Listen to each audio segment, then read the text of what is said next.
If you've watched the latest episode of House of the Dragon, you'll surely have noticed Cregan Stark's name when Rhaenyra Targaryen wanted to know who was loyal to her for her claim to the Iron Throne. So, she sent her son Prince Jace to Winterfell to deliver her message to him.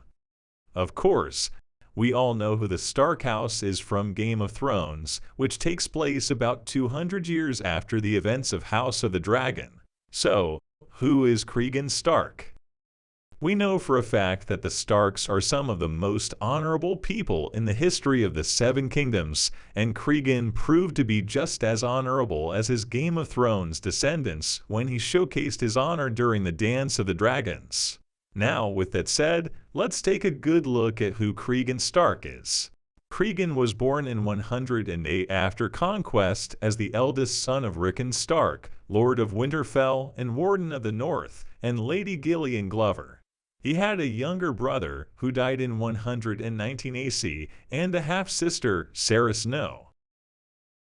In 121 AC, Lord Rickon Stark passed away in some form where the cause has never been confirmed by Martin in his works, leaving Cregan as the Lord of Winterfell and Warden of the North at the age of 13.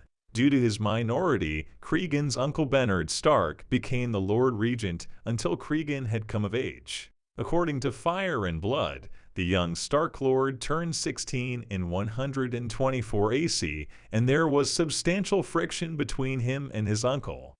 Eddard Stark did not appear to want to relinquish the power of his regency. Cregan soon decided that enough was enough, and he had his uncle imprisoned along with 3 of his sons, taking full control of Winterfell and the North itself. Shortly thereafter, Cregan married Lady Rhaenyra, a friend from his childhood.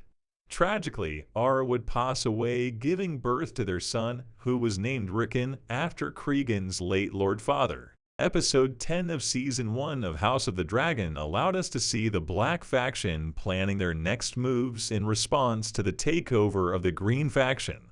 Rhaenyra also said that the realm has never seen a Stark that has broken an oath, and that means that the Starks were already known to be the most honorable people during the time of House of the Dragon. In that regard, she was confident enough that Cregan Stark wasn't going to break the oath of allegiance that his father swore to Rhaenyra nearly 20 years ago when she was named the heir to King Viserys' crown. So Prince Jace Velaryon flew his dragon, Max, to Winterfell in the hopes of securing the support of House Stark for his mother, the newly crowned queen, Rhaenyra Targaryen. When Prince Jace arrived Winterfell, he met Lord Cregan. After spending time drinking, hunting, and training, Cregan and Jace swore an oath of brotherhood. Jace made an agreement with Lord Cregan to support Rhaenyra's claim to the Iron Throne. This agreement is known as Pact of Ice and Fire. They also agreed that Jace's first daughter would marry Rickon, Cregan's firstborn son. Cregan commanded an army mostly consisting of men who were childless, homeless, or unwed, or younger sons who wished to spare their families the trouble of securing food for them. However, because of the harsh winter and the long distance, the army would take a long time to reach King's Landing, so he sent another army ahead of him. For that, he placed Lord Roderick Dustin, known as Roddy the Ruin, was the Lord of Barodin and the head of House Dustin during that time, in command of the first northern force to march south, known as the Winter Wolves. Lord Roderick led 2,000 men with gray grizzled bears south. These warriors wore old armors and ragged skins, and they rode shaggy horses. They wielded axes, mauls, jagged maces, and ancient iron swords. Roddy the Ruin led the Winter Wolves to the Twins, where they met Lord Forrest Frey and his wife, Lady Sabitha Frey. Roderick marched with Forrest to the God's Eye, where they joined with other rivermen to oppose an army of the Greens commanded by Lord Humphrey Lefford. The Winter Wolves led the attack. 2/3 of the Northmen were killed or wounded in the fighting, while the Lannisters' main army on the other hand was totally destroyed in the battle, which was a decisive victory for the Blacks. That battle was known as the Battle of Lakeshore. 2,000 soldiers were killed in the battle by the Lakeshore, making it the bloodiest land battle of the war. The high number of casualties led to it being called the fish feed by its participants.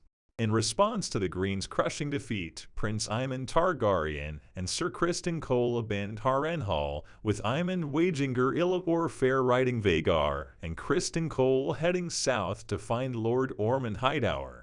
The victorious Rivermen and few other surviving winter wolves ambushed Sir Criston Cole and surrounded him, and he was then killed by Red Robb, known as the finest archer in all Westeros.